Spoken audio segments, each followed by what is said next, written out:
Good morning, good afternoon, good evening, wherever you are in the world. This is Reganelite here with another episode of the Snowflake Viewpoint, episode 43. Every time, guys, I just can't get over the fact that we're going. So we have done 43 episodes of these Snowflake Viewpoint live streams since I started it. It's quite amazing to say the least. Hello, everyone. I see plenty of chit chat in the chat there. I hope you guys are all well. I hope you had a great week and. Good to see you guys. I will come to you guys shortly in the chat. Just a couple of things just to point out. A random poll today. I couldn't really think of one. The only thing, the only poll kind of thing, political poll I was thinking of was how should we get rid of Lee Anderson? And the only answer I could think of was him being shot out of a cannon. I don't know. I've just got this picture of Lee Anderson being shot out of a cannon out of the country. I know it seems wrong to depict somebody being shot out of a cannon like that, but it just felt right, for some reason. So instead I just went with a random poll. Tonight you get to pick 4 colours, the 4 main colours, just a random one. You could think of them as colours for political parties, or you could just pick them out of their most favourable colour.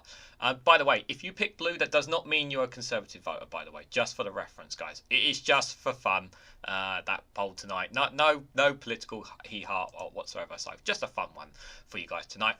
Just another caveat as well, because I know some people are getting a bit mixed up with some of the last couple of days. I've been doing a lot of communal posts about if you could send one MP to Rwanda, who could be. So I've done one on the Conservatives, which is so you could choose whatever Conservative MP. I've done one on Labour. I've done one on Liberal Democrats. I've done one on the SNP, which I know some people were keen to send an SNP MP to Rwanda, but you didn't have to put one if you didn't want to. But that's one's there. Tomorrow's poll will be the DUP, so I'm sure some of you guys would like to send a DUP MP to Rwanda. They're just fun. Communal posts that come up, guys. If you want to see them all, just go onto my community post tab and you can vote for whichever ones you want. It's just it's nothing serious, guys. It's just a bit of engagement with you guys. That's all it is, the community post. So no need to take them seriously. I just want to point that out there as well. Just one other caveat before I come to you guys in the chat. While this week will be normal, next week on Wednesday there will not be a Snowflakes Watch. Instead, I'm going to be doing a mental health live stream. I've been wanting to do one for a while, but I wasn't sure when to do it. So next week on Wednesday, we'll not be doing a Snowflake Watch. We won't be covering news and politics. We're going to be talking about mental health. It's been a good several months since I've done one, and I really do feel like I need to do one and have a nice discussion and chat with you guys. So I hope you guys will come on Wednesday night. Join me on there. We can talk about whatever you want, with regards to mental health, depression, anxiety, that kind of stuff. And I think it's really good to have one. We haven't done one this in the new year, and I think March is a good time to do that. So I hope you guys next week on Wednesday will join me for that. So having said all that, let's see who have we got in the chat today. Oh no, one more caveat actually, because Joe Lefty Boater is here in the chat. Good evening, Lefty Boater. Guys, there's a link in the description. So our good friend Joe Lefty Boater would like, if you can financially support her in any way, shape or form. She's struggling a little bit right now with some money. So if you guys can, there's a link in the description. I'm actually going to put it I'll put it in the chat for you guys. So Lefty Boater has a buy me a coffee set up. If any of you guys can support her, because she could just do us a couple of pennies right now, just to help her out, it'd be greatly appreciated. Even if it's no obligation to do so. Just like whenever you guys are supporting me, but I just wanted to put that there for Joe. So if any of you guys can do that, it'd be greatly appreciated.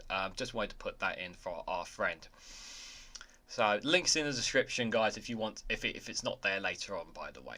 So Ruth, good to see you there. Hope you're doing well as well. Mad Monk is here as well. Good evening, Mad Monk. Oh, you see, you've got the next avatar picture there. That's I haven't seen the pink reddish face one there. Very nice. Good to see you, Mad Monk. Hope you're doing well. Hugh is here as well. Good to see you, Hugh. Hope you're doing well.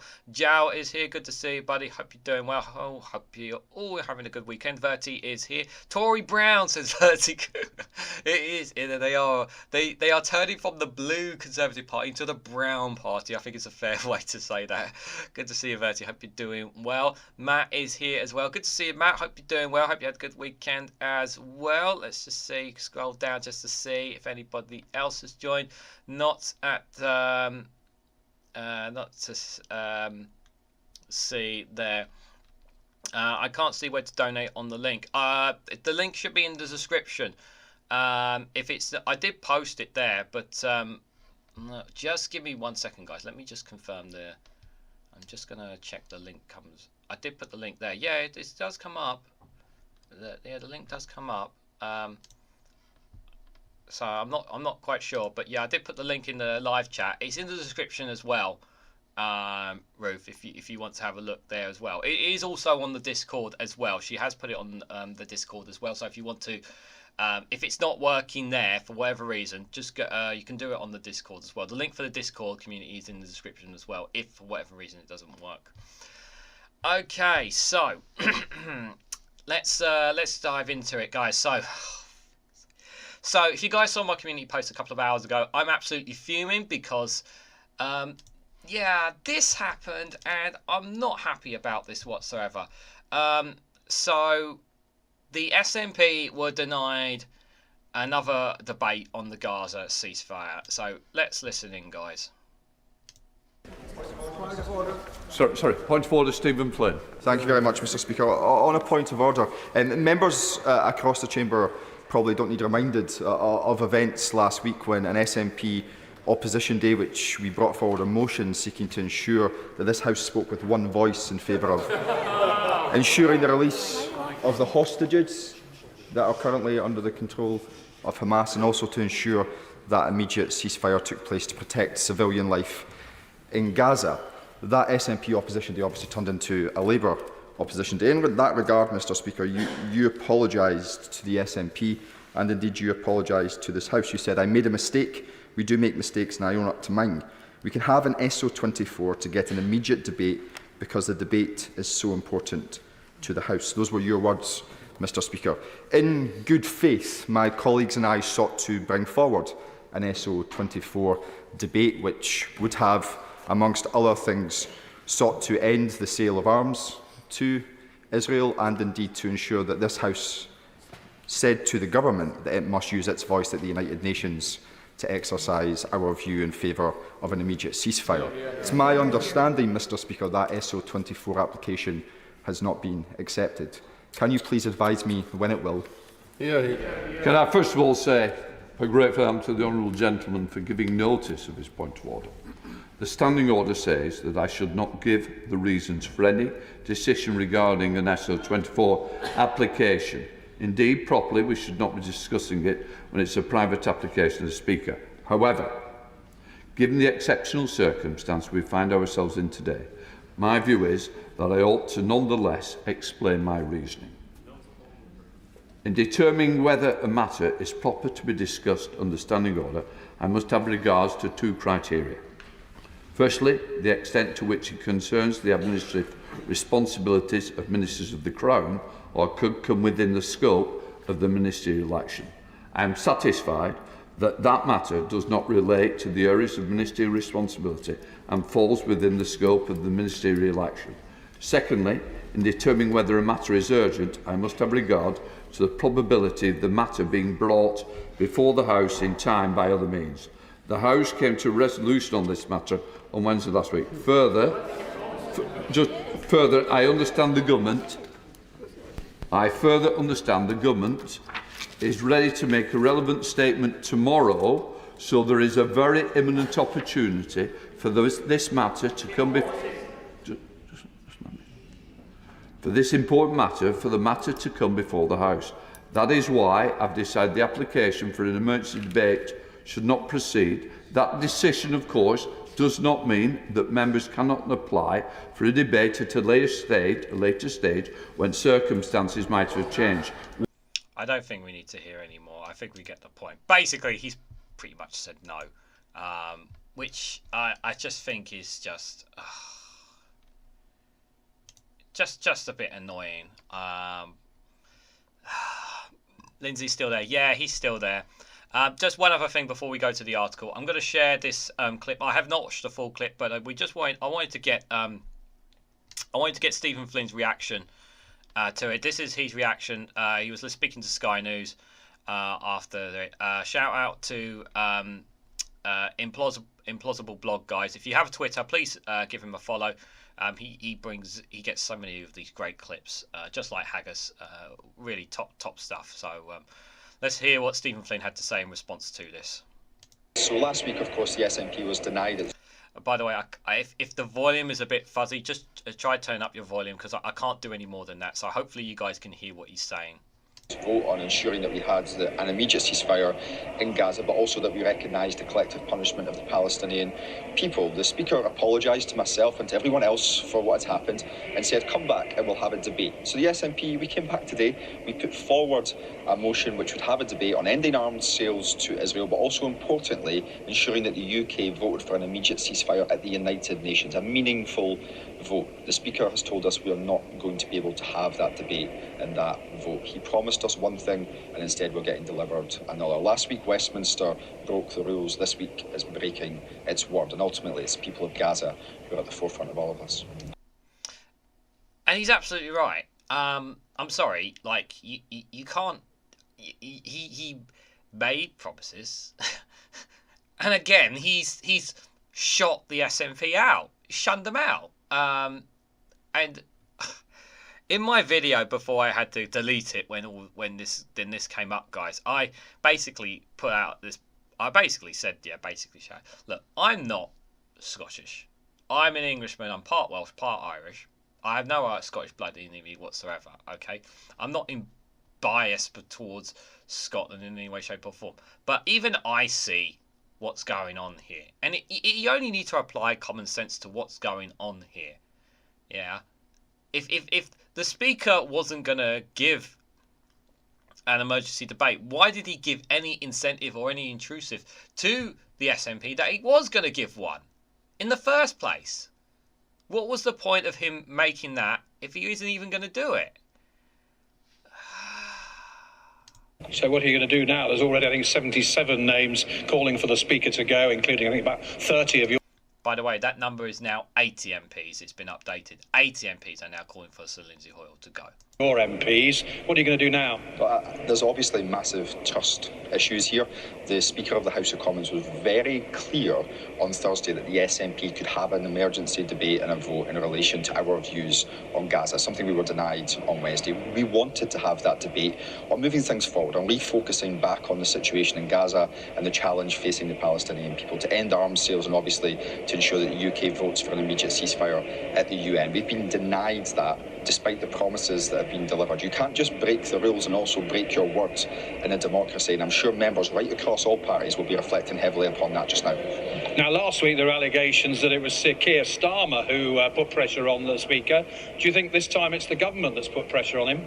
I don't think those allegations are unfounded. From what I know, it was quite clear to everyone.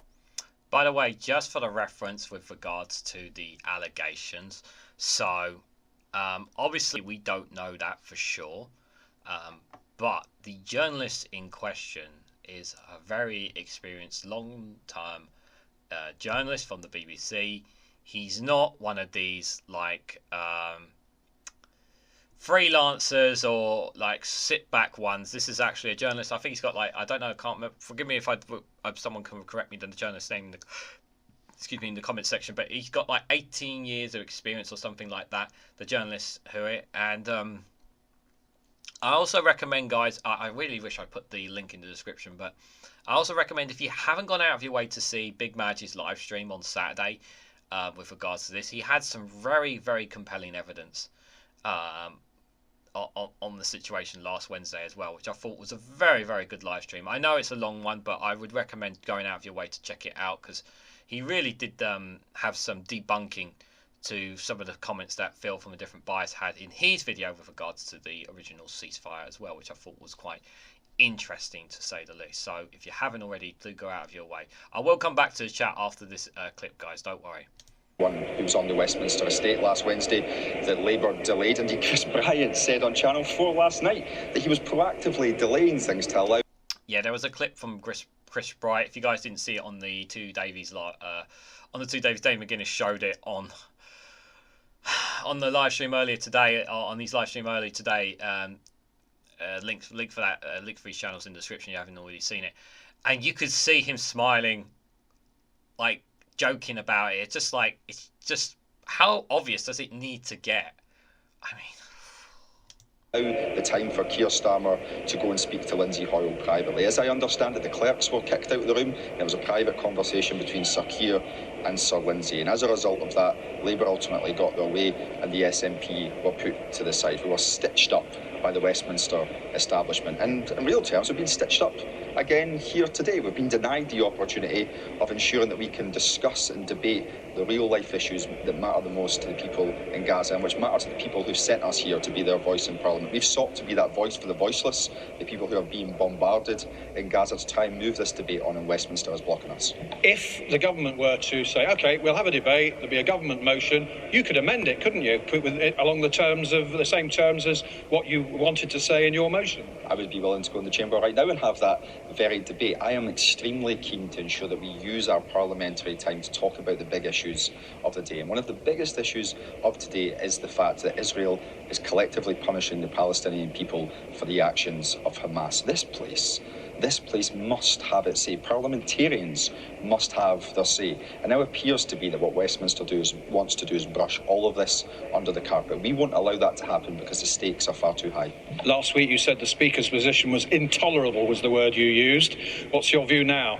Given the fact that the Speaker broke the rules last week, and this week he has broke his word, I continue to believe that his position is indeed untenable, because we want to be in a position where we are debating the fact that the people of Palestine are being collectively punished for the actions of Hamas, the abhorrent actions of Hamas. We should be talking this afternoon in that chamber about ending arms sales to Israel, about ensuring that the UK uses its voice at the UN to vote for an immediate ceasefire. That's all been denied and blocked by Westminster today. It's not good enough, and people at home watching this will be completely perplexed as to why their democratically elected politicians cannot debate this matter. You just said the Speaker's position is untenable.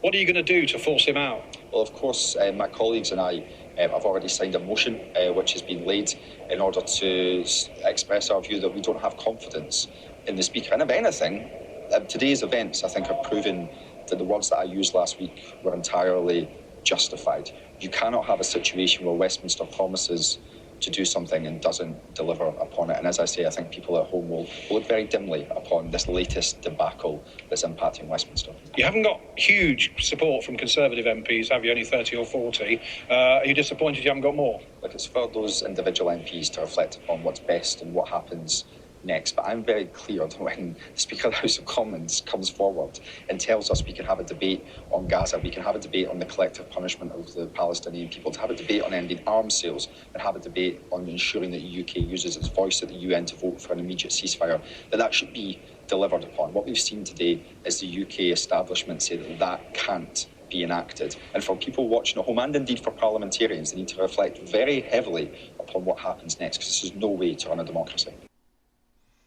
And he's absolutely right. It's just outrageous the way this has been handled. I have to say, guys. Right, let me just before I give my thoughts and we go into the article, guys, I'm just gonna quickly say hello to those in the chat, because I know there's quite a few people who've just turned up. 91 Leeds, good to see you. I hope you had a good weekend. Deborah Hart is here. Good to see you. I hope you had a good weekend as well. Ted Boy 1, good to see you. I hope you're doing well. Saw you there in the Two Davies channel earlier. I hope you're doing well. Just check if there's anyone else. Ben Shaw is here. Good to see you, Ben Shaw. I hope you're doing well. Reg is here as well. Kevin Grant is here as well. Good to see you guys all. It's just a random poll. It's nothing to take too seriously. It's nothing related to politics, by the way. The colours.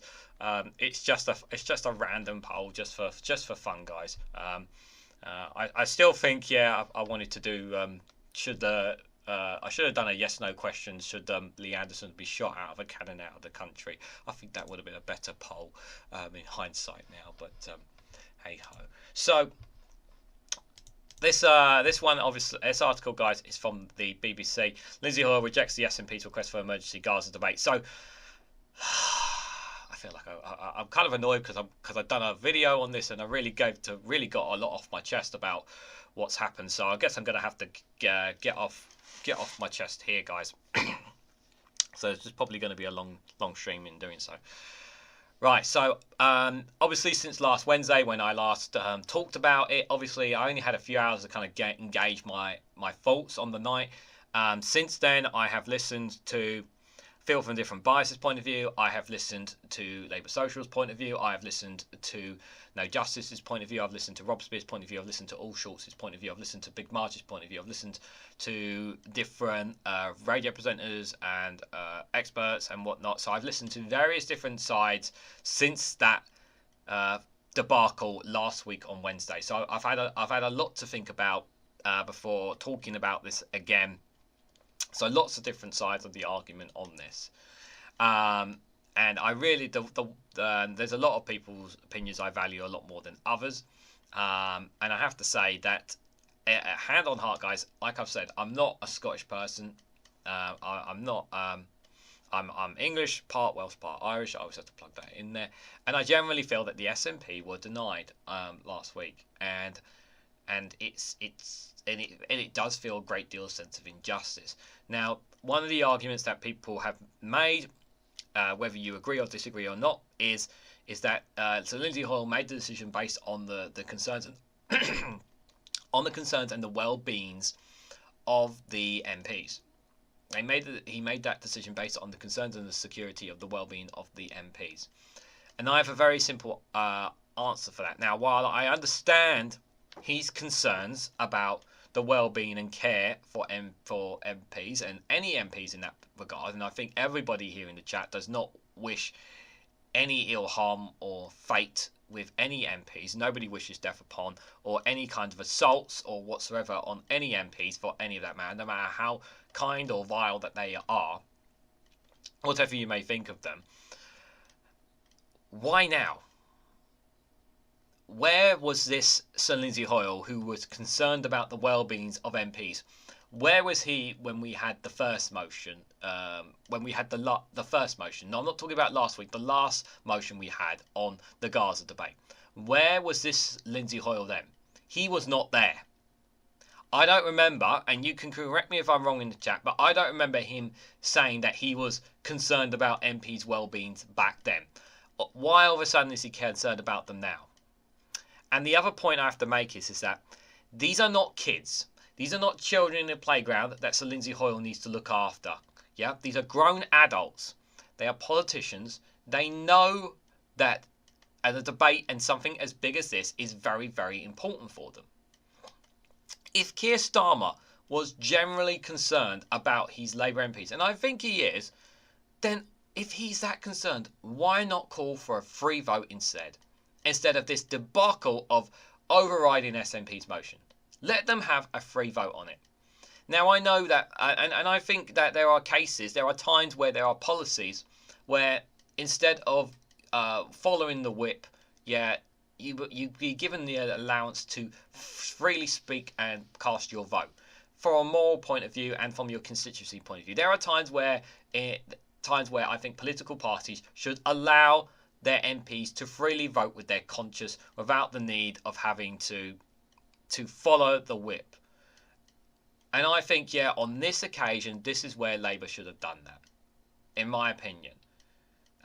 This whole, they are scared of upsetting Israel when they go into power at the next general election. That's generally what it is. They don't want to upset Israel. That's what it is. They don't want to upset Israel.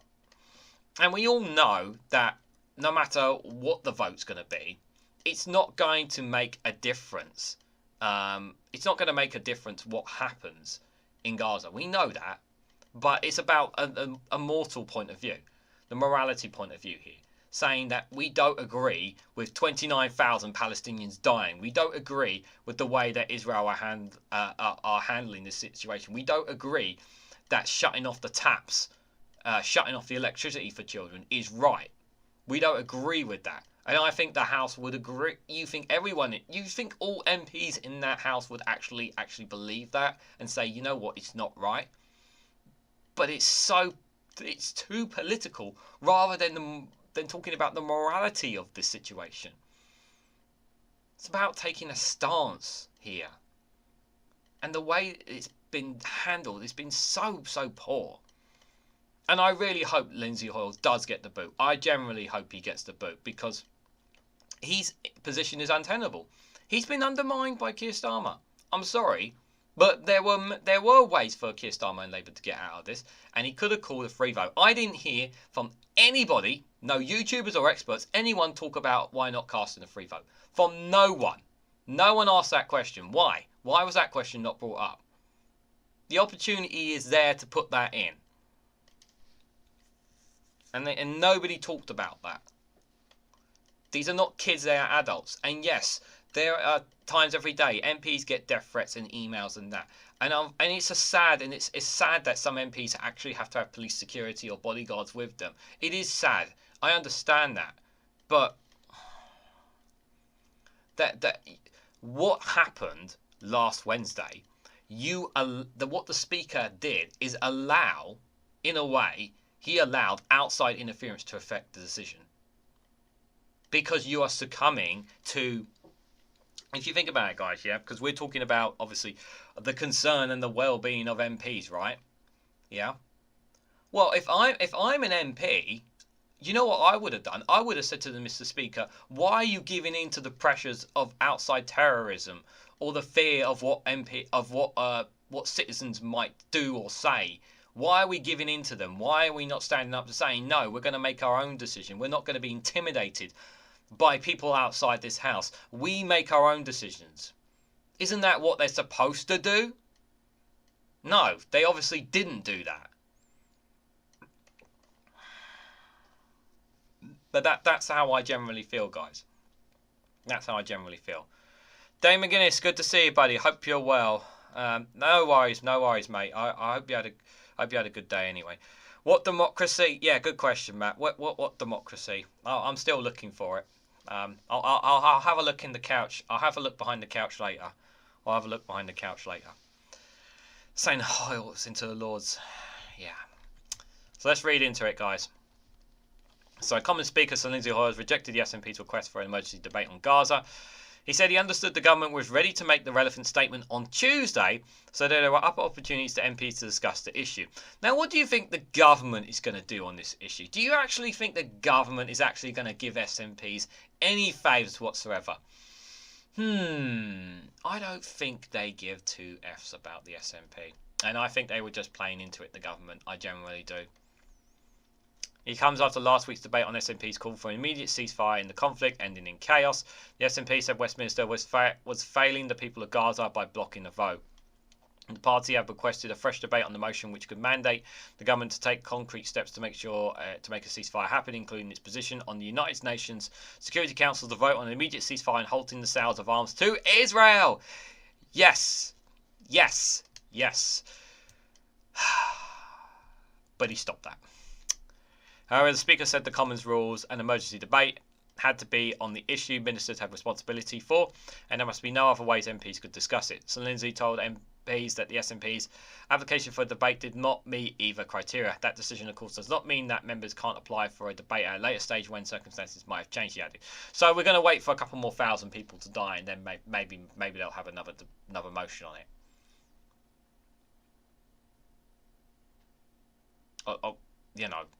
Because it's not. I know we can't make a difference here, but I would feel better if our politicians took the moral high ground in all of this. That's just my personal opinion. In response, SNP's leader Stephen Flynn said in a statement, for months the UK Parliament has blocked SNP calls for immediate ceasefire and is now blocking a vote on the concrete actions that the UK government must pursue to make an immediate ceasefire more likely. He said the inexplicable decision would further erode trust in the Speaker. And he has lost trust. Trust. So Lindsay provoked anger from the SNP and Conservative MPs when he broke in convention last week to allow a vote on the Labour amendment to the SNP's motion calling for an immediate ceasefire. It meant the SNP's motion, which was originally meant to be the focus of the debate, was not voted on. This led to calls from the SNP and some Conservatives from Sir Lindsay to resign. Since then, the number of MPs declared that no confidence as him as Speaker has risen to 80, might even rise a bit more since the time of this recording possibly.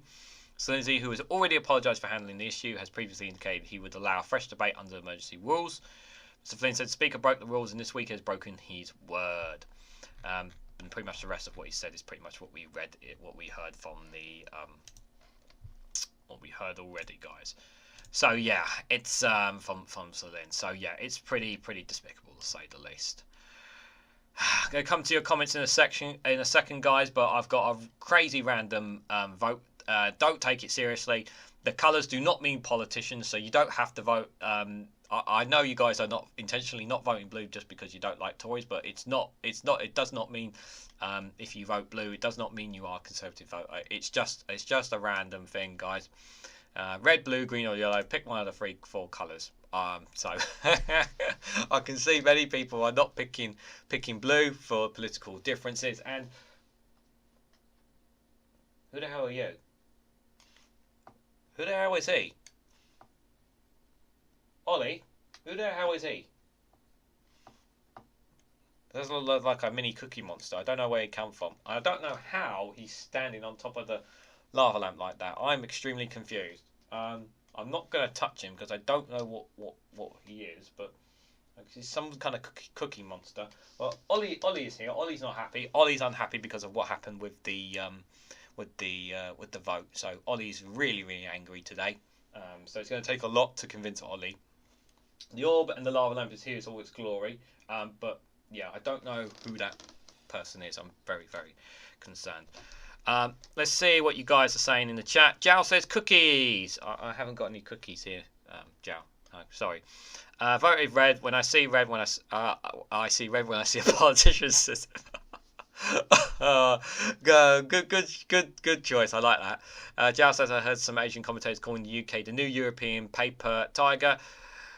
Do any Westerners like me know what that means? I don't. I'm sure someone in the comments may have an answer to that. We made a difference to Palestinians, surely, says number 3. Yeah, good to see you, number 3. Link for number 3's YouTube channel is in the description. If you guys are not subscribers to number 3, check out his YouTube channel as well whenever he does some videos. Good to see you, buddy. Yeah, I don't think we're making much of a difference here, if I'm honest. Pharmacy arms making money machines, says Hart. Reg says Labour have had many chances to bring a motion over the last few months and they didn't. Yep, you're absolutely right. They've had plenty of motions to do this and they just didn't want to, just wanted to dodge the bullet on it, didn't they? Ben Shaw says the fact that it took 4 months to debate this is shameful when they finally decide to run it beyond words. Yeah, I know, it's ridiculous there. Everyone's saying hello to David. Naughty step for David. Well, he has got a job and bills to pay, so which is understandable. It's a dysfunctional democracy, number 3 says to Reg. Yeah, it's a dysfunctional democracy. They are children. They love to play party games, says number 3. That's exactly what it is. It's a bunch of children. And he thinks that Lindsay Hoyle thinks he's a teacher that needs to look after them. They're not kids. They're grown adults. It's always, of course, there's a risk of being a politician and an MP, but that does not excuse Sir Lindsay Hoyle's right to change things. That does not give him the right to change things in any way, shape, or form. You'd be welcome back if you help us get out of this dysfunctional union. Is that an invitation to come to Scotland? I do want a visit in Scotland. Is definitely on my bucket list. It still surprised me, Verti, maybe it's German side, the Portuguese laugh at me at one point. They don't even have the basics, says Verti. I have Scottish blood in my nan's side. Unfortunately, I was born south of the border, says Joe. No, that's good enough. If you've got Scottish blood, that's good enough. That's good enough. I'm sure the Scots will welcome you with open arms just because you've got Scottish blood. That's good enough. These now early years supporting some of these channels have really shown me that, but some things still surprise me, like the existence of democracy basics, says Jout to Ben Shaw. Yeah.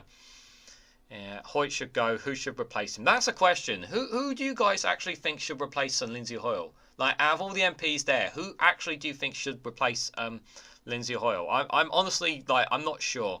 Kevin Grant says, I like green. It is my colour. It is the colour of my teeth. Why are your teeth coloured green, Kevin? Are you going to give that away? They're going to run out of strings with all these Muppet puppets. I'm sure Vladimir Putin can find some more strings here to cross on some of the some MPs. We have to remember that Sunak is the Willie of the people, says Verti. I guess so. Phil McCracken, good to see you, buddy. Hope you're doing well. Alistair Keir is here as well. Good to see you both. Hope you guys are well. Yeah. Right. Let's just this one I'm not sure how to take, guys. I'm gonna this short one is just a little one. I'm gonna go before we go into the whole Lee Anderson debate. Take this story with a pinch of salt, guys. A big pinch of salt. Again, it's from the BBC. That's why I say take it with a pinch of salt. RMT leader Mick Lynch gives Jeremy Corbyn general election backing. The RMT union has announced that it will be supporting the former Labour leader Jeremy Corbyn at the next election.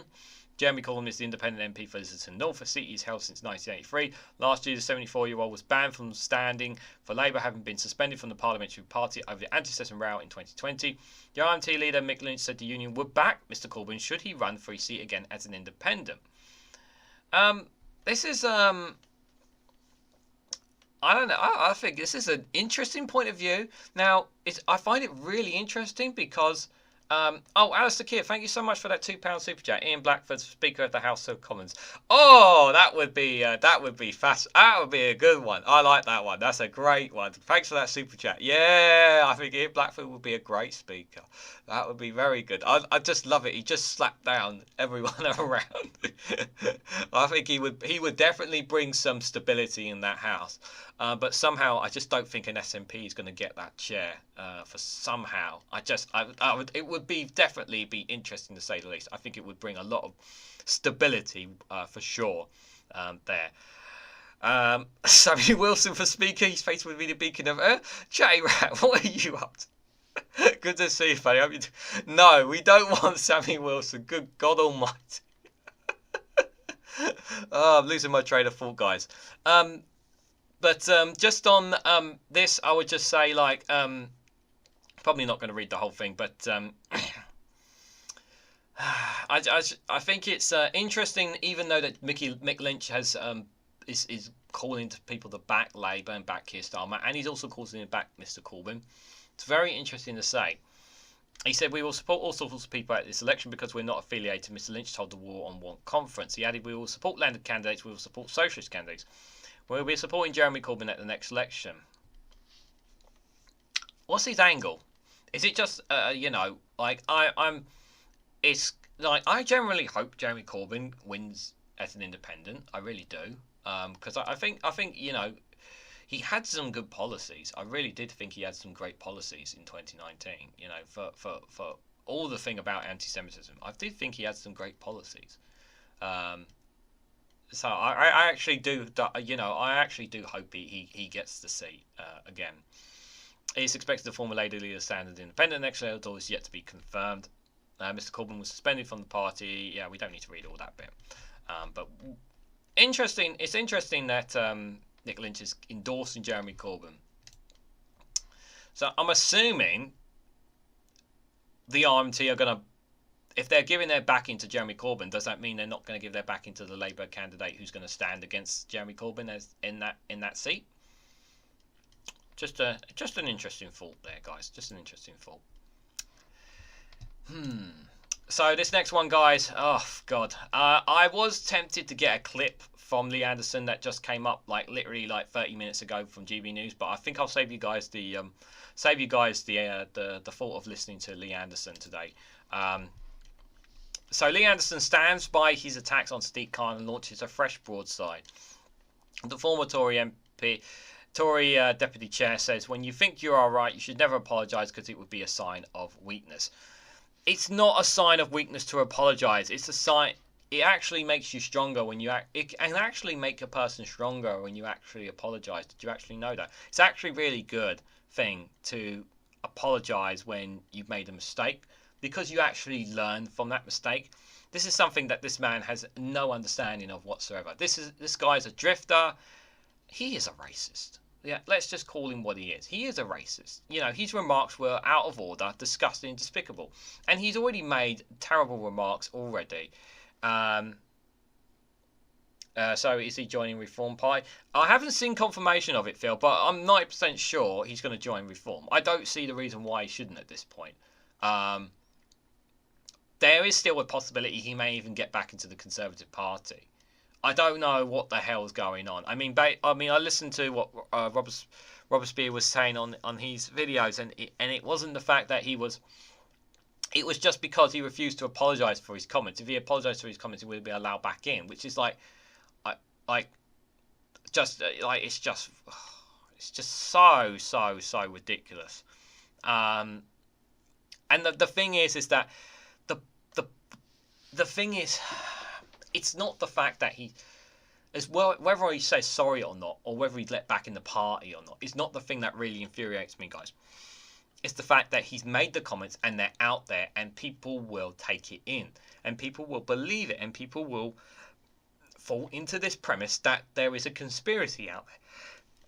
Excuse me, that Sadiq Khan is this person, and people will buy into these conspiracy theories.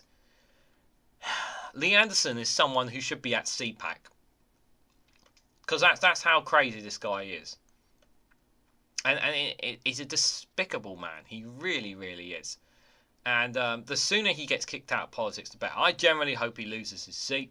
I generally hope to get kicked to the curb.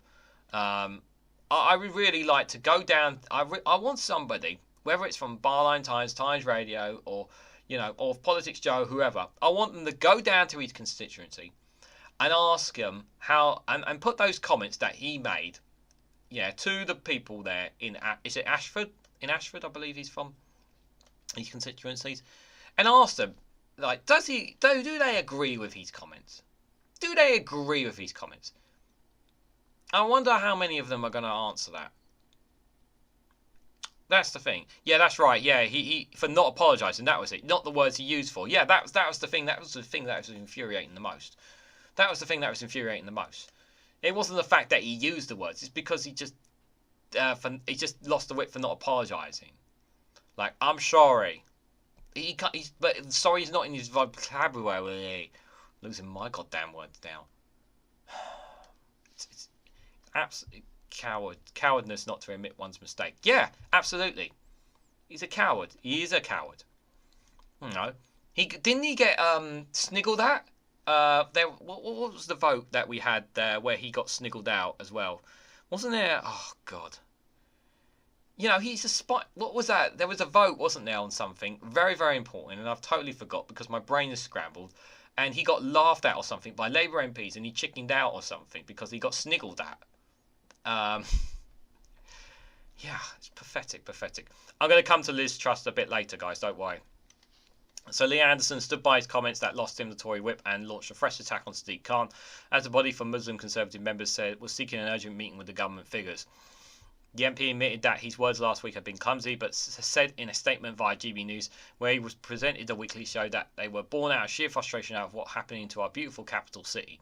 What is happening exactly to our beautiful capital city, Lee Anderson, that you are so concerned about? Please explain. If you are wrong, apologise is not a sign of weakness but a sign of strength, he said in a statement released on Monday. But when you think you are right, you should never apologise, because you would do so would be a sign of weakness. No, that's not how it works, you dummy. That's not how it works. Yeah? Let me put something on the record, yeah? Because a lot of people who are new to my stream don't know this, yeah?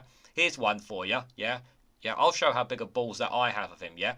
I voted for Brexit. I regret my vote for Brexit, and I'm sorry that I ever voted for Brexit. Can you do that, Lee? Yeah, that's right. I didn't think so. Anderson, who was the Conservative Party deputy chair until last month, was suspended on Saturday for refusing to apologise for saying Islamics had gotten control of the London mayor. Nonsense! Nonsense! There's no evidence whatsoever for this. This is completely horse crap. Completely made up. Rishi Sunak refused to describe Anderson's comments as Islamophobic when pressed during an interview East Yorkshire, continuing to say that they were rather wrong rather than prejudged. He can't say that because he can't say that because he's weak and spineless. I've been very clear about what he said was wrong. It was unacceptable, and that's why we suspended the whip, the Prime Minister said. It's important that everybody, in particular elected politicians, are careful with their words and do not inflame tensions. Well, isn't that exactly what he did? Inflame tensions. Sunak also declined to criticise the former Home Secretary Suella Braverman, who wrote in the Telegraph article that the Islamics, the extremists and the anti-Semites are in charge now. Based on what? Again, evidence. None. There is none. Again, a load of crap. There's no evidence in this. It's nonsense. He said, I think those comments were not about an individual in particular. Someone needs to shut Suella Braverman up too. As pressure continues to build on Sunak, the Conservative Muslim Forum said it was urgently seeking a meeting with senior government figures this week and were in talks with advisors to set one up. Neskin Askar, a deputy chair of the Conservative affiliated body for Muslim members, saying, is this party racist or Islamophobic? I would say no. From my heart, individuals, yes. Are you sure about that? Are you sure about that? Are you sure about that?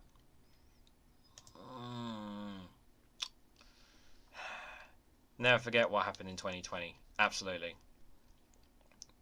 Andrew Bridgen, yeah. Let's not go down that conspiracy rubbish.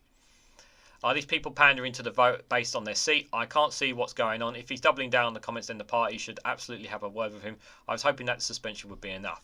Any inflammatory remarks are just not acceptable, whether it's people on the left making anti-Semitic comments or the people on the right making anti-Muslim comments.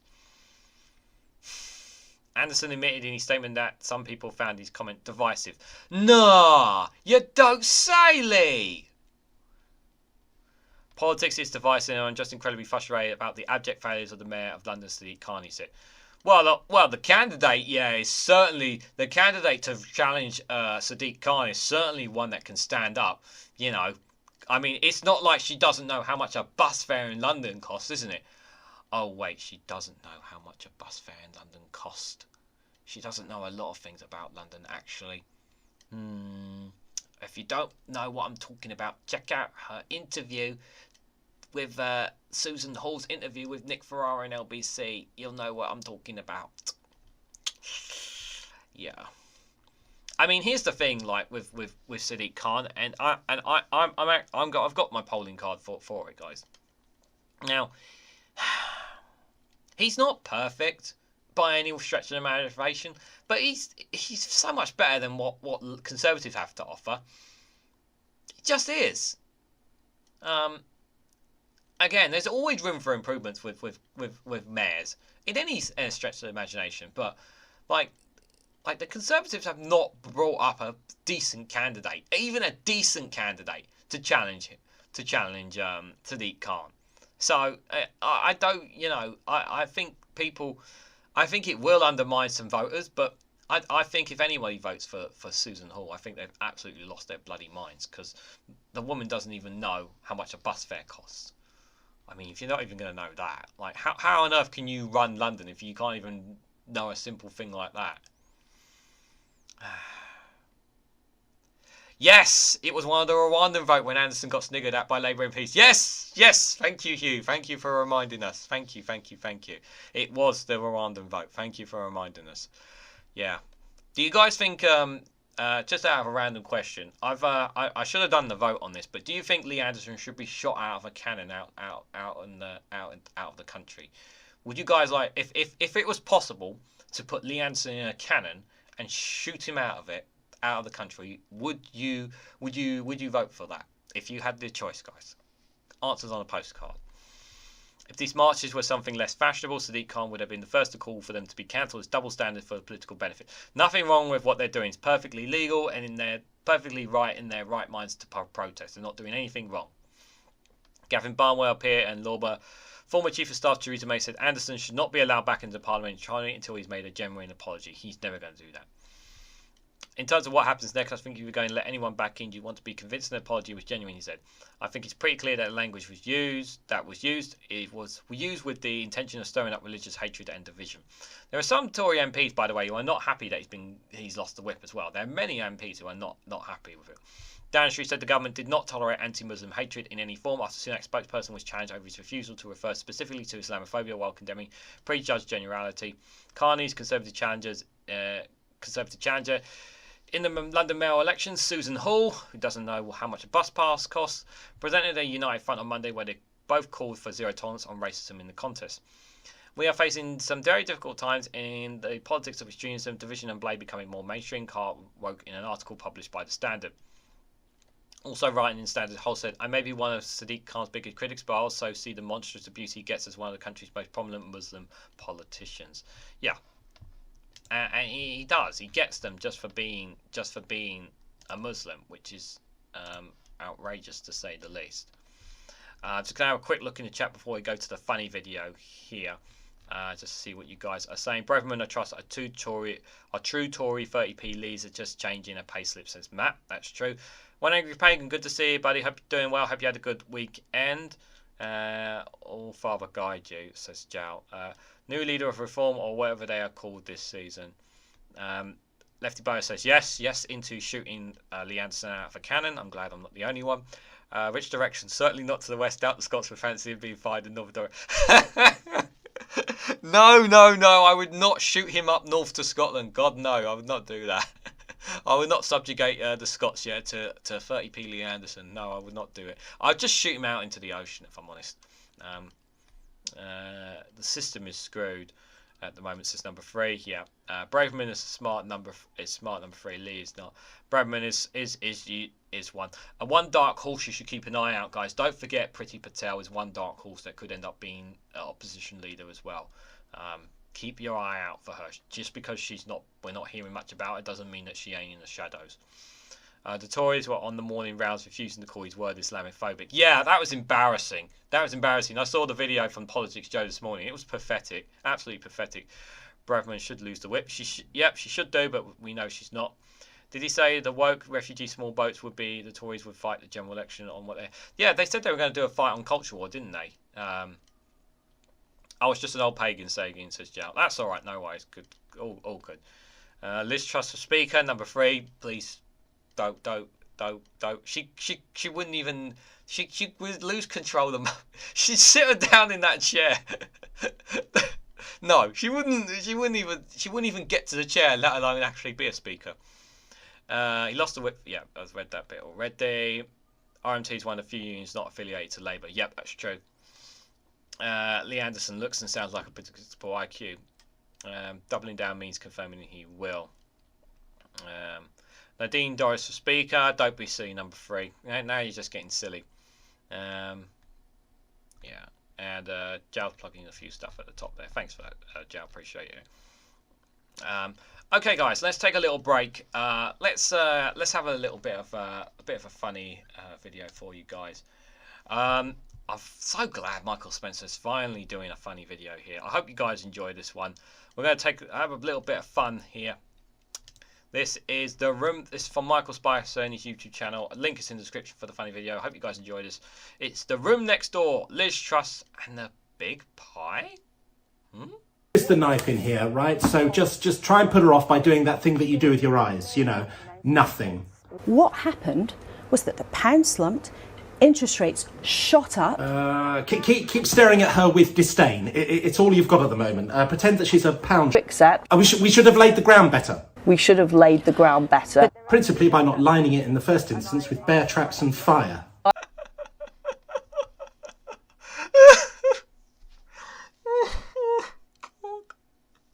Oh, I've been waiting for Michael to do one of these for a while. Oh,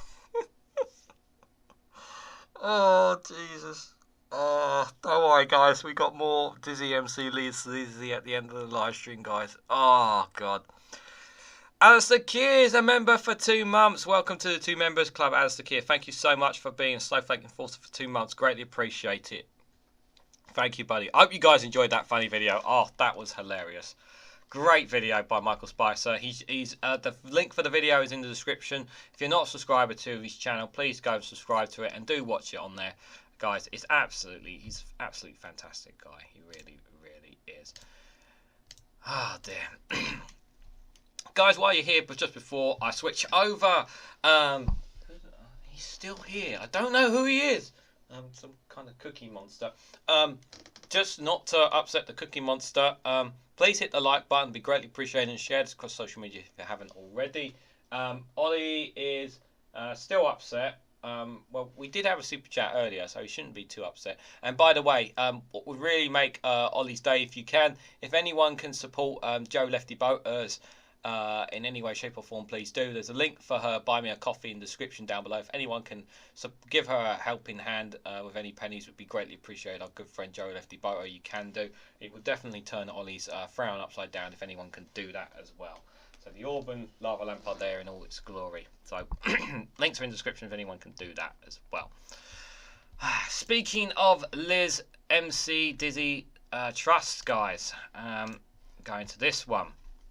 So Rishi Sunak is told to remove the whip from Liz Truss for propagating conspiracy theories on the US visit. So if you guys are Snowflake members, whether you're a corporal or an enforcer, you would have seen the Patreon exclusive video that I have up of me going on a little sweary rant about how I feel about Liz Truss.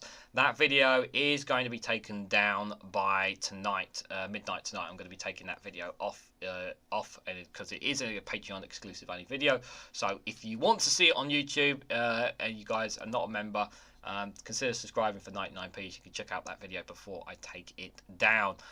Yes, lots of sweary ranting. So if you like me swearing and ranting, they're definitely worth checking it out. But you've got till midnight because I'm taking that video off. It's a Patreon exclusive. The former Prime Minister has been criticised for a recent media appearance in the US where she claimed her economic strategy was sabotaged by the left. So let's debunk this straight away, guys. Who's been in power for the last 13 years? The Conservative Party. I don't remember, was there at any point was Jeremy Corbyn and the Labour Party? Was the Labour left in power during those 14 years? No. How were they sabotaging the Conservatives over the last 14 years? No.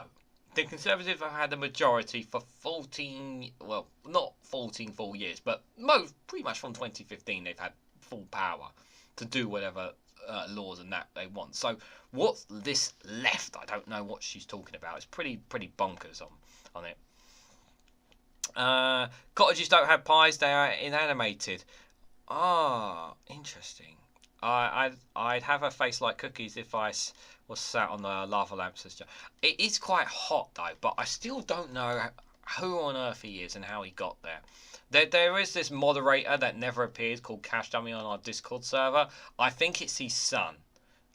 So if anyone ever gets in touch with Cash Dummy on Discord, let him know his son is still here, ready to be picked up. Anyone doesn't know the reference can join us on Saturday night. Games night on Discord to get that reference. Labour has called on Rishi Sunak to consider removing the whip from Liz Truss after her appearance in the US sparked controversy. Anna Stills, the chair of the Labour Party, accused the former Prime Minister of propagating conspiracy theories and associating the individuals who have actually praised for the far right in our country. That's deeply disturbing. We're not seeing any action being taken, Mrs. Doyles told Sky News. Mr. Doyle's referring to a series of controversial appearances made by Liz Truss in recent weeks, including a speech in Washington where she accused the US Joe Biden of being asleep at the wheel and stating that he needed to be kicked out of the White House.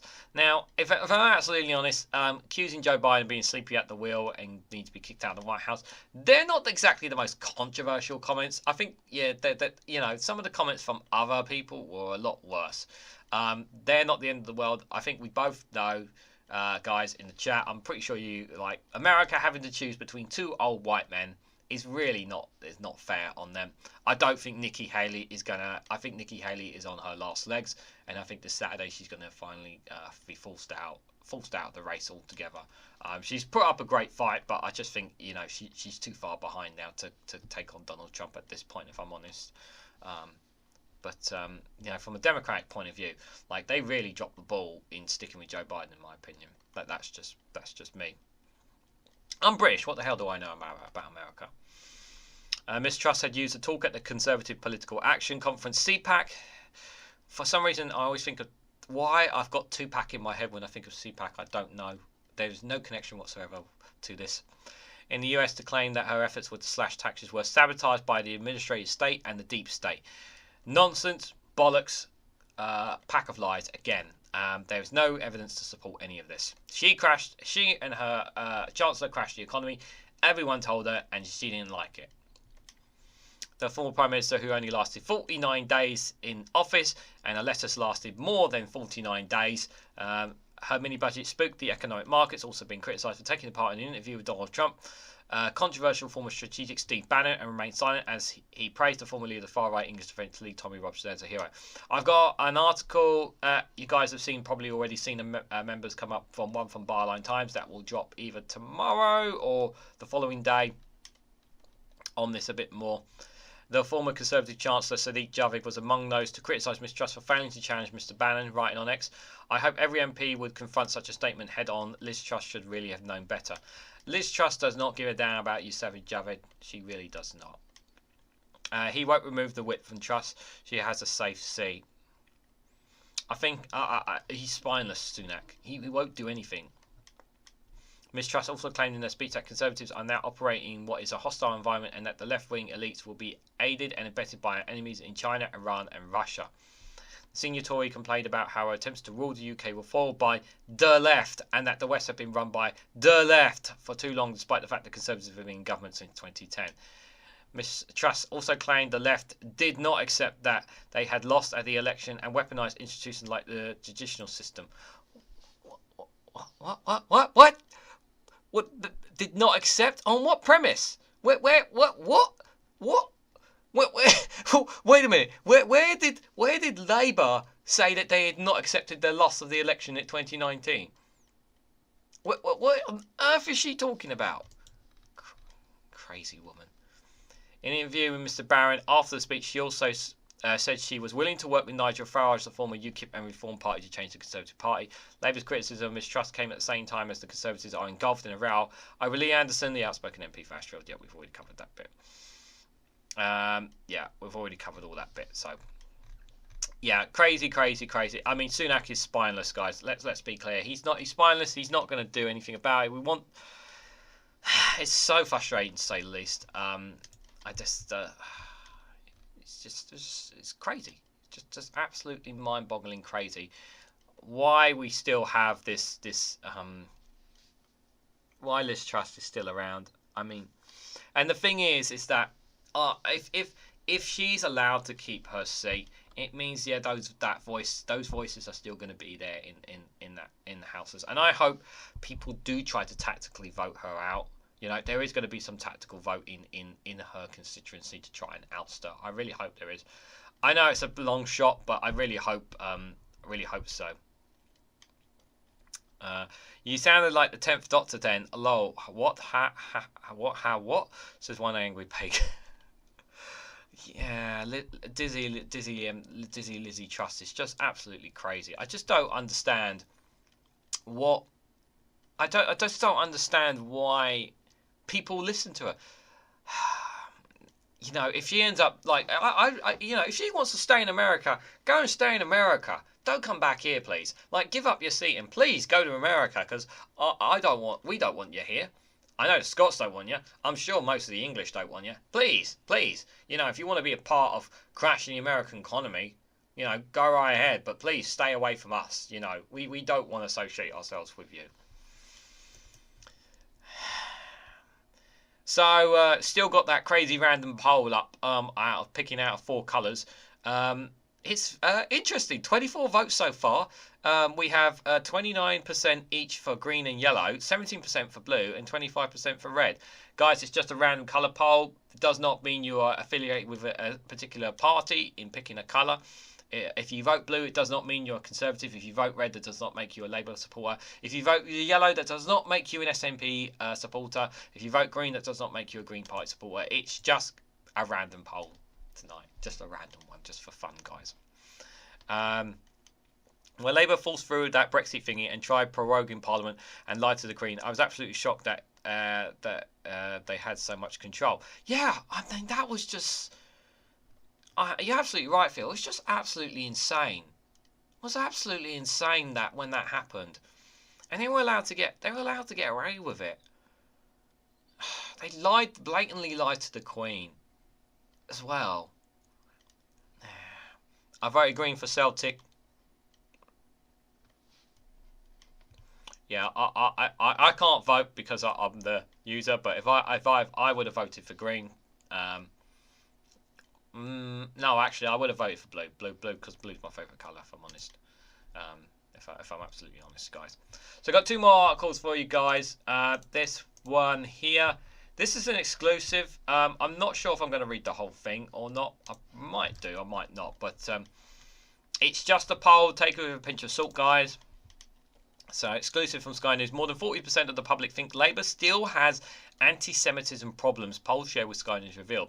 The survey by Serrano was carried out shortly after the party was forced to drop support for its candidate for the Rochdale by-election, following comments he made about Israel. So, obviously, things are still not going away with anti-Semitism within Labour just yet. I know they've not had the best of weeks the last few weeks, and I know everybody's been talking about the crashing of what's been happening with Conservatives and SNP, but just away from the whole Gaza ceasefire thing, let's not forget the Rochdale by-election is going to be an interesting one, to say the least, on where it's going to go. But despite this polling, despite whatever this polling reads there in this exclusive from Sky News, people are still going to vote Labour. The vast majority still planning to vote Labour, either way, simply because they don't want to vote Conservative. You know, people want something different. It's more about the choice of the general election is more about voting. You know, it's more based on the incumbent of the government rather than anything else, to be fair. You voted purple, says number 3. I wish I had more choices. I would have put purple up there for sure. I would have put purple and pink up there for sure for people. But let's read into this poll, guys. It's a bit interesting. So 4 in 10 people think the Labour Party has a problem with anti-Semitism, according to a poll shared exclusively with Sky News. I think they still have that problem. I just think it's a lot quieter than it used to be. I don't think it's completely gone away. That's just my personal opinion. Because his response was just not quick enough on this issue. Keir Starmer. He wasn't quick enough on this issue. That's just my personal opinion. I think he could have been a lot faster on it. A survey carried out by Savannah suggests 41% of the UK public think the party still struggles with anti-Jewish prejudge, the highest figure for any of the major parties, while 1 in 3 of Labour voters said they thought the same. The polling firm interviewed 2,217 adults. Like I say with pollings, guys, always take them with a pinch of salt. It's not the end of the world. Don't worry. It's just a poll. Don't panic. It's just a seeding of what people could potentially be thinking now as well. Online, age 18 or over, between 16 and 18 for February, shortly after Labour withdrew support for Azad Ali, its candidate for the Rochdale by-election. Mr Ali, who led the Labour group on Lancashire County Council before being selected as Rochdale candidate, told the meetings of activists, we know about that, activists that Israel deliberately allowed the October 7th attack by Hamas to take place in order to give its green light to invade Gaza. There's no indication of that whatsoever. Let's just put that on the record. Despite initially standing by Mr Ali following the unreserved apology, Labour then chose to drop the support of his candidacy when further comments came to light. Yeah, this was the problem here. They defended him, and then finally Keir Starmer decided to drop him, even after when Labour MPs backed him initially, and that was quite bad image for Keir Starmer and Labour. In the aftermath of suspensions, Keir Starmer said he took decisive action. Decisive action is dealing with it immediately. Decisive action does not include a couple of days. That's just, I'm sorry, it wasn't decisive. In deciding to withdraw his support for Mr Ali, something he described as unprecedented, Prime Minister Rishi Sunak argued that he only acted under the influence of enormous media pressure. I think I don't think it was just enormous media pressure. I think it's from within his party, people were saying as well, if I'm honest. On the question of whether Labour leader has done a good job in dealing with allegations of anti-Semitism, the Savannah poll suggested the opinion was split among the party, with 31% thinking he had and 30% thinking he had not. Interesting. The survey also found that 24% of people believe the Conservative Party have had a problem with anti-Semitism. So it's very split, the polling. So some people think, that he's keeping on top of it, some do not. On the question of Islamophobia, which has crippled the Conservatives in recent days, 29% of those surveys said they thought the party had a problem with anti-Muslim prejudice, compared with just 19% for Labour. I think that's obviously to do with the whole... You have to tie that into what's happening in Gaza with that one, if I'm honest, guys. However, the poll carried out was prior to Mr Anderson's suspension and before the Home Secretary Suella Braverman's comments that the UK was sleepwalking into Gaza society with Shilala, the Islamic mob and anti-Semites taking over communities. Nonsense, bollocks, rubbish, all that stuff. It's all rubbish, guys. No worries, Stephen Banker. Good to see you, buddy. Hope you're doing well. Hope you had a good weekend. The Prime Minister has repeatedly refused to describe Mr Anderson's comments as Islamophobic, but said they were wrong and unacceptable. Speaking on BBC Radio York, Mr Sunak also denied the Tory party had Islamophobic 10 years and said Lee's comments weren't acceptable and they were wrong. That's why he had the whip suspended. On becoming leader, Sadiq said he will make it his mission to tear out anti-Semitism in its roots in an attempt to mark himself out from his predecessor, Jeremy Corbyn, who battled accusations that he failed to tackle the problem seriously while he was in leader. I do have to be honest that Jeremy Corbyn, that's the one of the biggest criticisms I have of Jeremy Corbyn, is that he did not deal with anti-Semitism enough. I know the media exaggerated a lot of things, but I think if he could have done a lot more to it, and I think if he had gotten more on top of it, I think it would have been a lot better. There's no doubt there was some undermining as well from certain Labour MPs as well to his demise. According to the Savannah, 44% of the survey believes Sadiq had done a good job in making the Labour Party more electable. That I agree with, compared with 23 who thought the opposite, while 42% said he had improved the party's image. Again, I agree with this one. I do think he's improved the party image. Whether you agree or disagree with me, I think he has done that on that. Chris Hopkins, political research director at Savannah, told Sky News, up until recently, Keir Starmer has credibility claims great success in purging the Labour Party of anti-Semitism after years of challenges under his predecessor. Yeah, I thought for a second someone did a super chat. I'm just going mad. Turmoil surrounding Labour's by-election candidates threatens to undo all the good work. While in particular incidents won't likely change too many votes on its own, it could feed into a wider challenge for Keir Starmer.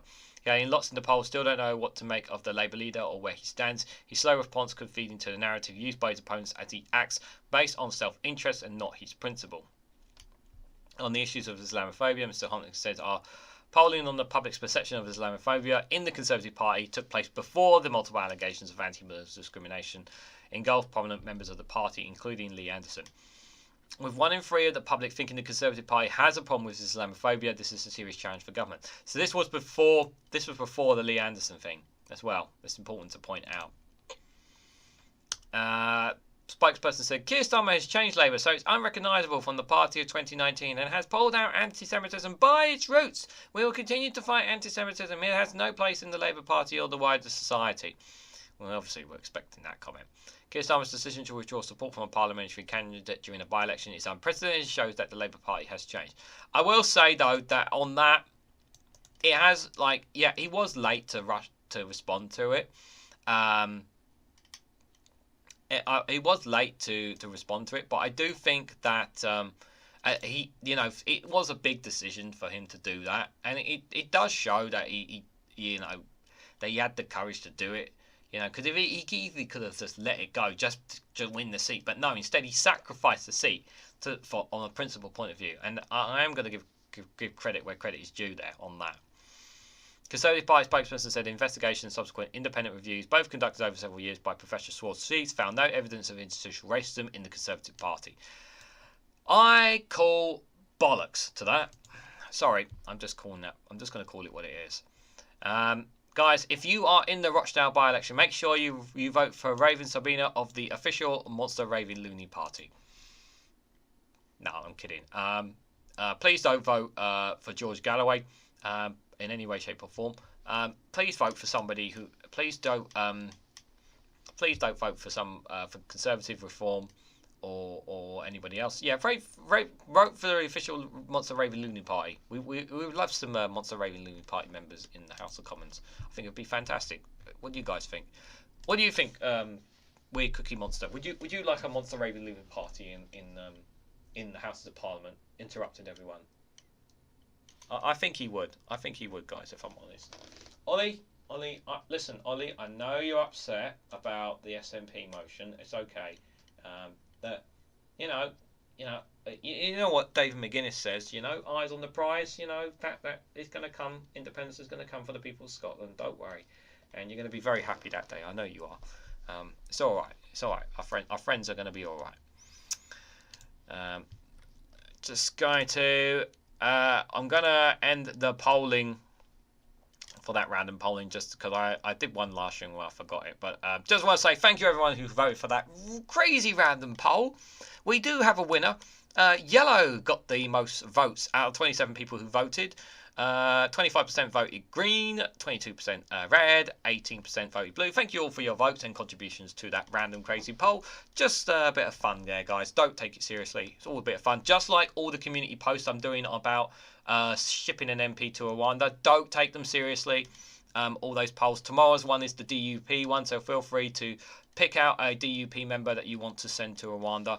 It's not serious. It's just fun, guys. It's all fun and games. Don't worry. Green Army, says Ben Shaw. Well, you are coloured green on my screen, just so you know. One Angry Pagan. That's only gone down. Range Music, Stephen. What's that you're talking about there? I voted yellow. I'm popular, says number 3. Pink Floyd, Learning to Fly and Sit Just Melts, says Matt. Reganelite needs to play Olympic Games opening in it's the game they play, says Deborah. Sammy Wilson, says Alistair. Well, make sure you cast your vote tomorrow. It'll drop early morning, so it'll drop early just after 7 a.m. in the morning. Just so you guys know. Starmer follows the polls. He doesn't lead. Yeah, it does seem to be that way. That's for sure. The Labour certainly have changed for sure. They have changed since 2019. I think we all agree on that. Criticising the Israeli state on Zionism is not anti-Semite through Keith.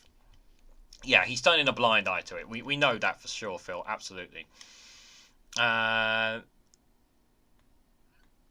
What's this? I hate J.K. Rowling, but I will still read the HP books.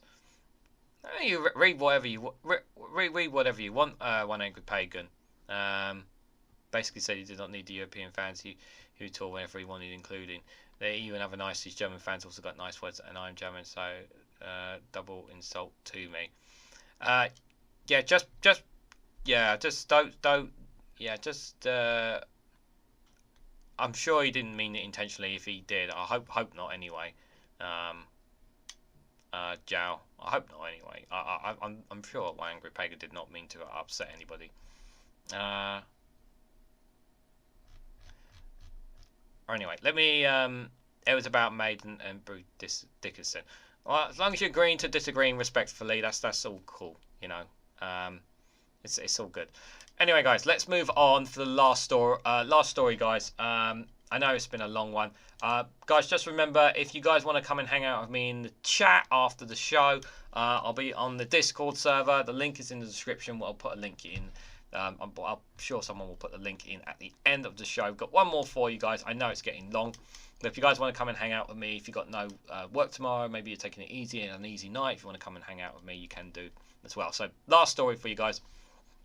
This one is from The Independent.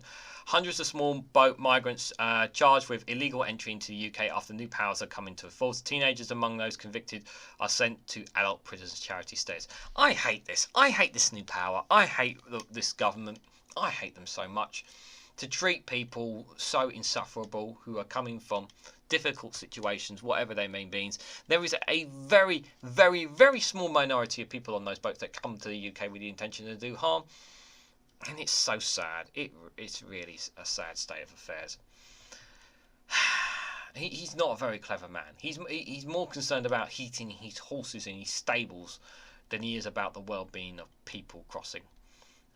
Hundreds of small boats, migrants, have been charged with arriving illegally into the UK or arranging the arrival of others in the years after new powers came into force.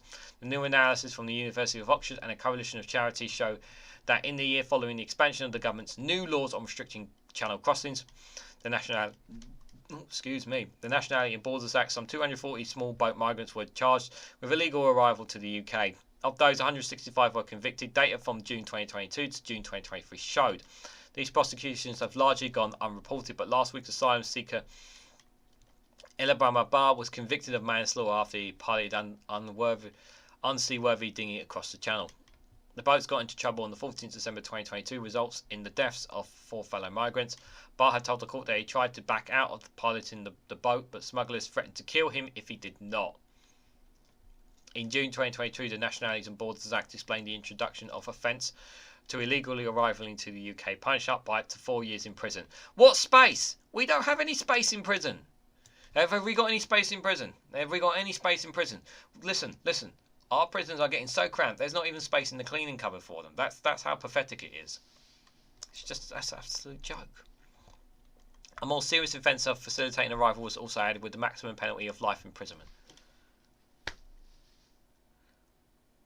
Have we not got better things to do? You know, it's just so pathetic. According to the new research, in the year to June 2023, 49 people were charged with facilitating the arrival of others in their role in steering dinghies into UK waters, and 7 were convicted. One person in every 10 dinghies was arrested for their alleged role in driving the boat in 2022. By 2023, this was up to 1 in 7. Some 15 young people were wrongly treated as adults and charged with these new offences, with 14 spending time in an adult prison, according to the refugee charity Humans for Rights Network. At least 5 of these young people, whose ages are disputed, have subsequently been confirmed to be children after they were housed by the local authority. In one case, Folkestone magistrates on February 23rd, an accused migrant said he was 16, not 25, as the Home Office had assessed him. His lawyers did not make representation about his age, and the magistrates didn't ask why the Home Office had assessed him to be 25. The report said the migrant was then sent to an adult prison. Judges had restored nothing, had noted the physical physiques and other age dispute migrants, such as their voice broken, moustache, strong jaw, or broad shoulders, or evidence of shaving, as justification for treating someone as an adult. Does that look like someone that's 25 years old? Oh, that's Imran Bar there. Looks very young, yeah. For it looks very young there. Just in my opinion. Just saying.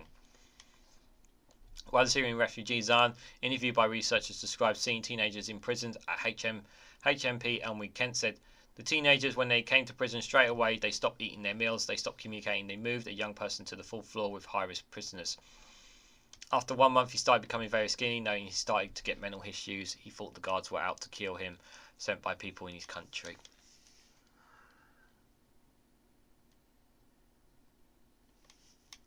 I hate this. I hate this so much. Several of those sentences for facilitating arrivals said they were survivors of torture and trafficking. Samir for Sudan was sentenced to 7 months in jail after being identified with his hand on a channel dinghy. He said the experience had a massive effect on my mental health and my physical health, he added. This was the first time to be in jail, to be in a locked place without knowing why you are inside the prison. You didn't do anything, you are not guilty. They haven't done anything wrong. They haven't done anything wrong. There's no fucking legal routes for these people to come here. This is wrong. This is flat out wrong. It is. It's wrong. It is wrong. It is wrong. All of this is wrong. Researchers found that Albanians, Sudanese and Egyptian nationals were proportionally overrepresented among those arrested for illegal entry compared to the number of arrivals. The most common results for piloting were dinghies were being under duress from smugglers in northern France. Yeah, if they were being threatened to be killed going back to France, what are they supposed to do? Now, obviously, we don't know that they were going to get killed going back to France. But how do you know that? At least they know if they come to the UK that they're not going to get killed. Needing a discount on the crossing, having previous experience from steering boats, the report found. The vast majority of those charged with an offence had ongoing asylum claims just prior to their arrest, often from countries with grant ranges of close to 100%.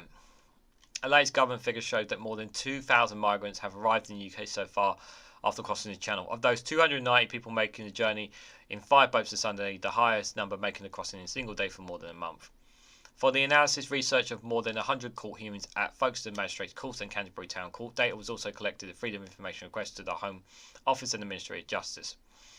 Victoria Taylor, researcher at Centre for Criminology at the University of Oxford, said the report raises questions about the unlawful treatment of victims of trafficking, torture and children with ongoing age disputes. The report's no such thing as justice here. Was supported by the Centre of Criminology at the University of Oxford in collaboration with Human Rights Network, Captain Support UK and Refugee Legal Support. The Home Office spokesperson said the language used in this report is misleading. Most asylum seekers arrive in the UK by small boat are initially detained for 24 hours or less. Asylum seekers should seek protection from the first country there is reasonable for them to do so. No, they don't have to. They don't have to do that. Yeah? Yeah, listen to an immigration expert. Zoe Gardner is an immigration expert and they do not have to stop at the first country they arrive in. They do not. Yeah? They do not. and we continue to take robust action to crack down on criminal gangs and deter migrants from making these dangerous, illegal and unnecessary journeys across the channel. Again, there is no legal... How many times do I need to say this? There is no legal... There's no legal way for them to come. There's no legal way. Can anyone tell me of a legal way for them to come? Unless they are from Hong Kong or from Ukraine, there is no legal route for them to come. I mean, there are some circumstances I know in Afghanistan where certain people from Afghanistan can get there. But there's no legal way. None. I mean, I know there's a thing going on right now where they're trying to get some Palestinians, give them a legal route to come as well. I mean, it's so ridiculous. It's just crazy. I know I'm not going crazy. I know I'm not going crazy. I know, yeah, you guys agree with me. I'm just going, I'm so infuriated. Like, I know we have problems in this. I know we have problems in this country. I know we, you know, our. I don't like to use the term us and them sort of thing. Okay, but I know British, English, Welsh, Scottish, whoever, whichever nation you're from. I know we have our own problems. I know that. I understand that. I generally do. I really, really do. But that does not give the right to treat them like this. Okay? It really does not. It just doesn't, guys. And I know you guys agree with me on that. How to stop the boats, immediately render the gangs obsolete, restore safe and legal routes, that is all. Of course it is. Of course it is. That's the problem. Exactly. Absolutely. Phil's absolutely bang on. We, you know, it's been said so many times from so many people. There's no safe legal routes for people to come on. I think there was a committee hearing that Suella Braverman, when she was Home Secretary, was asked about, you know, safe legal routes. And she couldn't explain how somebody would be able to claim asylum, how to come to UK legally is safe. There was no, she couldn't explain it. Because there isn't one. And that's the problem. Unless you are from Ukraine, unless you're from Hong Kong, or you have some exemptions in Afghanistan, because there are some, apart from them, there's no legal routes. There's no way for them to come legally. And they put the term illegal on them. But the vast majority, I know I'm going out on a limb here, but I'm going to say this: the vast majority probably want to come legally, but they can't because there is no legal route. So again, what are they supposed to do? But I'm just rinse and repeating. But there are legal routes for the right type of colour of migrants that the Tories approve, and if they have enough cash, says Phil. Yeah. Does have to do with that, unfortunately, as well. Portugal is only able to give 4 million to the UNRWA. Our answer to other countries removing their support was to add another millions to the funds. I was proud. Well done, Portugal. Well done, Portugal. Good on them. Good on them for giving funds yet to them. Because I think it's despicable and disgusting that the US and the UK have ceased funding for them. Good on them. There is a legal way according to international law. Well, whatever legal way it is, the government are not making it easy and sticking out. When I was saying killer 10 up M's, I was in lockdown before the Guardians turned up. I was warning people, mad world. The UK is already being criticised for the lack of respect for human rights. Some here in the EU are calling for sanctions. I wouldn't be surprised if sanctions come. I haven't done anything wrong yet. I'm breaking the law. I don't have much of a social life because of the human rights abuse. I support the ECHR. It's so chuckling wrong, but it's the Tories. It is the Tories. Even as a 7-year-old, I was wondering why the radio played the same stuff all the time. It's a good start to exploring music. It's amazing what you can find when what you listen to when you listen to music. Anything can just pop up. So dreadful, says Hugh. But the show must go on, says Deborah Hart. Putting migrants with hardened criminals, excellent idea. I know, it's disgusting. Remember hating Sweet Dreams when I was a kid.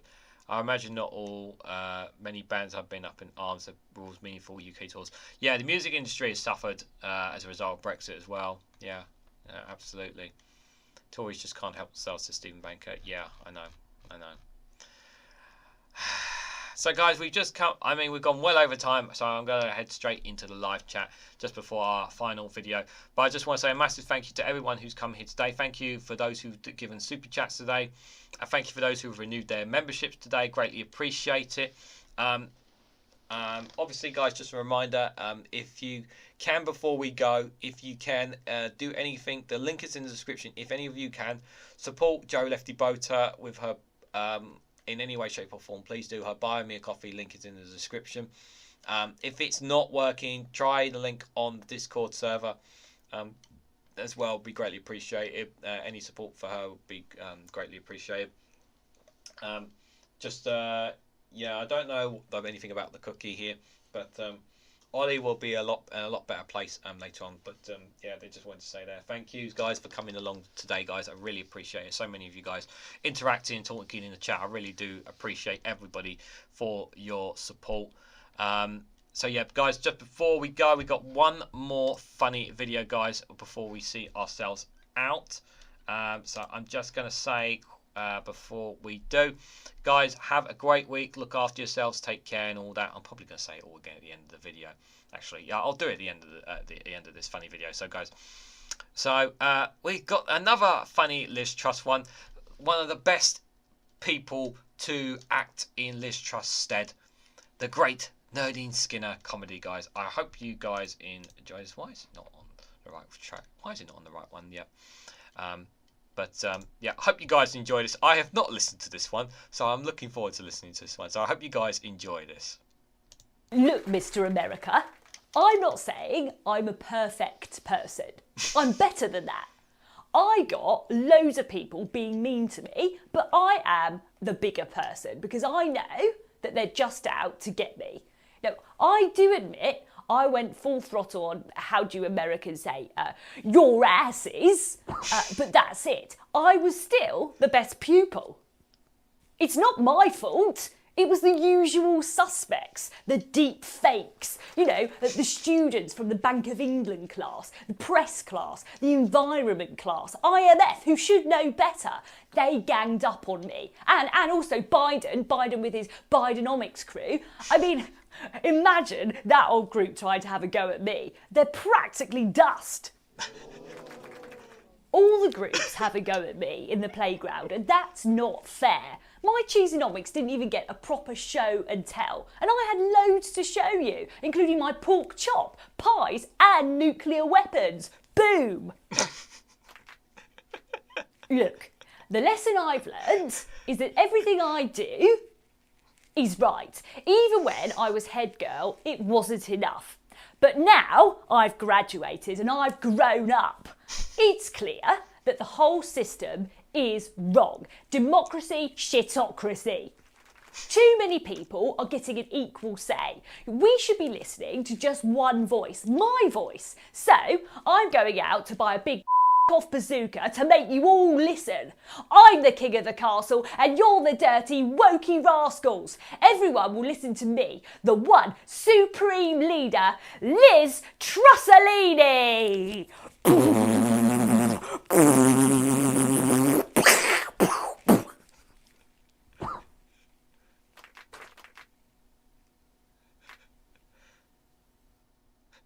We're still clapping for her. We're still clapping for her. I wish she had incorporated a little bit more applause there because it was so brilliant. Oh god, that was just hilarious. Guys, tomorrow at 7 o'clock is the world premiere, so if you guys want to come and hang out with me on the chat, you're more than welcome to do so. But if not, I will catch you guys either on Max's live stream tomorrow night or on Wednesday. We have the Snowflake Watch. So we've got another live stream to come later on in the week, guys. So, guys, thanks for coming along. Chris Fisher, good to see you, buddy, dropping in there. And I see All Schultz is there as well. Guys, make sure you check out All Schultz's chat as well. So, guys, thank you much for coming along. Take care. Have a great week. Look after yourselves. And if you guys want to come and hang out with me on the Discord after chat, you're more than welcome to do so. But until then, take care, everybody. And I hope to catch you all. What's that? What's that cookie? Very, very soon.